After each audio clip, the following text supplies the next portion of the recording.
Duduklah bersama orang yang membuatmu berkembang, bukan yang menenggelamkanmu.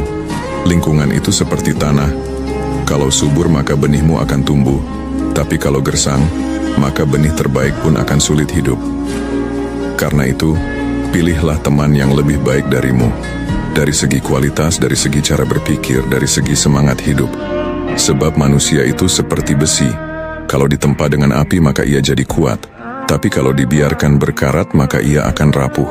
Ingat, bergaul dengan orang yang hebat tidak akan merendahkanmu, justru akan menarikmu naik ke arah yang sama. Jangan biarkan dirimu berlama-lama di lingkaran yang hanya membuatmu diam di tempat. Hidup ini singkat, dan setiap orang di sekelilingmu adalah cermin.